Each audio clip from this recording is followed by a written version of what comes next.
Okay, so I know a lot of people are not looking forward to Fallout 76. If you just take a look through some Fallout YouTuber comments or forum posts, a lot of people have cancelled their pre-orders, some YouTubers have talked about how they don't like it, etc, etc. But either one side is super angry and aggressive about it, or the other side is super happy and positive about it. Then you have the neutral side, which is just YouTubers not saying a bad word about it for the sake of not being on Bethesda's hit list. So I have been on both sides, but I will try and stay as neutral as heck for this video to explain to you all, after weeks and weeks of putting together pieces of information on why the majority of fans don't like this game. I personally, outside of the neutral state, I'm excited to play it and look forward to it, but I'm not going to kiss up to Bethesda for the sake of them staying on my side. I don't really care that much, to be honest. So what I'm going to do is focus on the couple of major things that people are annoyed or irritated about and debunk them down with you guys, because 90% of the complaints are pretty legit. They are mostly justified. However, I do think myself in the generation we live in, people get a bit overworked about stuff, but we will talk about that a bit too. If you have an input on any of this, pop a comment in the description below, and while I still maintain as neutral as I can,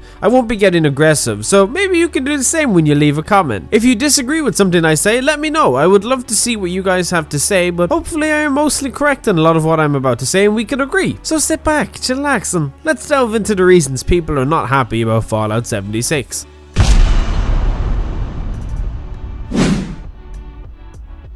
So the first and biggest problem people have with this game is the simple fact that it's a Fallout game that's multiplayer focused with absolutely no interactive NPCs, bar the enemies to engage with. So most of us have played at least one or two of the Fallout games, and we know that one of our favorite things is getting to meet the characters in the world and learn about them and befriend them and even go as far as kill them. The relationships we build with these characters is pretty interesting 70% of the time. You always have boring characters and characters you dislike, but at least there was characters. This is one of Fallout's fundamentals. Leaving the interactivity up to the player base isn't the greatest idea. A lot of kids, teens, and young adults are used to the single player experience and might not all be the best at social engagements. So for a vast majority of the servers, unless a new wave of multiplayer focused players jumps on the Fallout 76 bandwagon, you're going to have a bunch of socially awkward teens and whatnot running around being, well, awkward. And yes, this is the case in all multiplayer games, but it doesn't make up for the lack of actual voiced, emotional NPCs scattered across the world. Of course, not everyone is like this, and to say that would be generalizing a group of people I have no control over, but at the same time, you know I'm not far off from the reality of the situation. NPCs make for a much better experience when building a world than people do. I think we can all agree that while it's not wrong for Bethesda to take a new approach and try new things, it isn't wrong of us as the long-time players and fanbase to express how we feel about the lack of world building. Without the NPCs,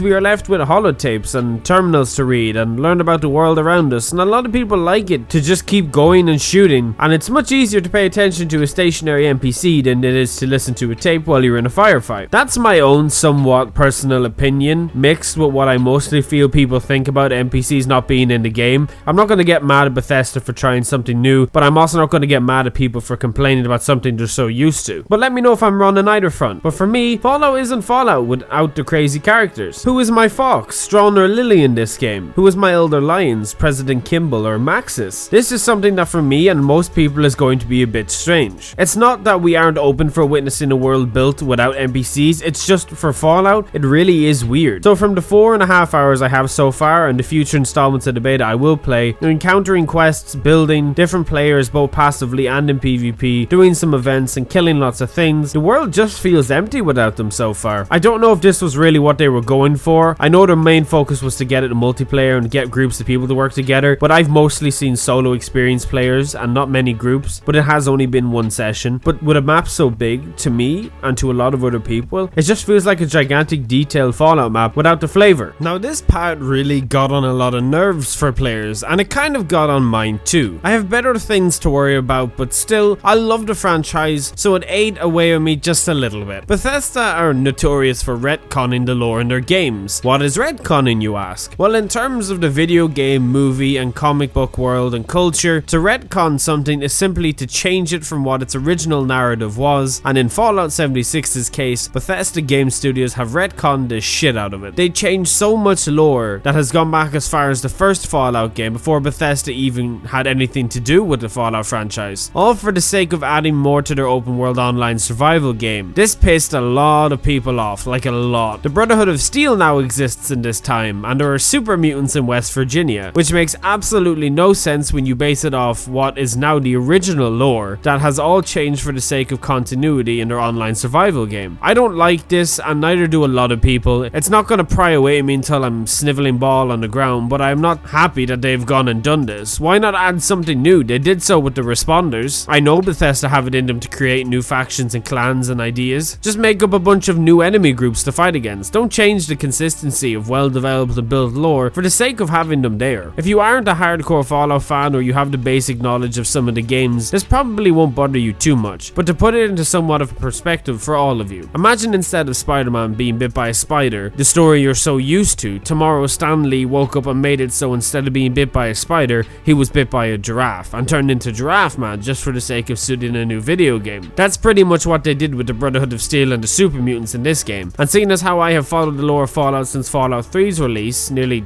10 years ago, I have to go and change everything I already know. So between a lack of NPCs, which leaves the world feeling shallow and empty, to the original Fallout lore being retconned harder than a brick wall, that's two pretty big strikes for the sake of an online Fallout survival game. Bethesda's marketing campaign for this game has been very weird. They bite around the bullet a lot and make nothing clear until they have mentioned it the 4th or 5th time weeks after. It took a couple of months there for any of us to really know what the game fully was in its entirety, and this left a lot of players confused and annoyed. All this confusion and muffled up stuff started all the way back when they made people wait at a 24-hour stream for the sake of announcing their game, something that's maybe and maybe not a problem depending on who you are. I didn't like it, but sure, that's just my say. Most of the problems have stemmed from the first session of the beta. This is where certain YouTubers finally decided to give their opinion on stuff, whether they liked it, loved it, or hated it with a passion. Now, I know people are disappointed about the times given for the weekend with only 2-hour sessions happening today and tomorrow. Bethesda just brought a timetable for the next 5 or 6 sessions yesterday, and we have plenty of time to play it in the first 3 days of November. What a lot of people are bugged about, and with some of my friends I've been talking to, is the fact that Bethesda will be letting pre-order players carry over their progress from the beta. What the Jesus? This is like the stupidest thing I literally think they could do. This is an unfair advantage to the players who will have to wait until Fallout 76's actual release date. I don't know why they are doing this. By the time the game comes out, I will already have extensive knowledge, a stupidly high level character, super good gear, and a large scale base to support all my items, junks, and all that crap. Next week alone will garner 12 hours so far with November 1st, 2nd, and 3rd, so that's a lot of time to do a lot of things. I just feel that it's a tad bit unfair towards the new players paying full price for the game coming in, and honestly, I won't mind if they wipe my character out. It's not like I can't do it all again. Games are supposed to be replayable and fun, especially an online multiplayer game. At least for launch, nobody should be ahead of anyone the first day a game comes out, but there I go making it personal when I promise to be 100% neutral. What can you do? But for me, these 3 things were the biggest problems I seen constantly popping up in forums and YouTube comments alike. Hopefully the game will learn from its many beta sessions, and the launch of the game will give us an incredible product in terms of online multiplayer survival game in the middle of a Fallout world. The game is a lot of fun. I can't take that away from it. Don't let any of this put you off the excitement for the game. I just feel that for me, we could maybe all agree this is where our problems like to show themselves, and for future games, Bethesda will hopefully stick to what they do best. And that, my friends, is broken, buggy, single player experiences. But yeah, that's pretty much it for the problems and tropes I have with this video game. As of now anyway, I'm eagerly awaiting today's session with open arms. I can't wait to get my hands on it again. 2 hours is of course pretty disappointing for playtime with a game, but it's beta, and I'm sure I can figure out ways to get stuff done in that time. I did get more done than I expected in my first 4.5 hours. I leveled up a bunch, found loads of bobbleheads, killed loads of different enemies, did a bunch of events. It was a very fun overall experience, and I really look forward to jumping in again. But yeah, that's the verdict and end of this video. If you enjoyed this discussion video for whatever reason, make sure to leave a like and subscribe for more future Fallout and Elder Scrolls content. If you have any opinions, make sure to leave them in the comment section below. I love seeing what you guys have to say about these topics, and hopefully it won't be fueled by too much anger. Remember guys, it's good to smile. Don't stress yourself out about stupid things like a game. Enjoy the fresh air and talk to the people you love. But I hope you all have a wonderful day, week, month, or year, and I will see you all next time.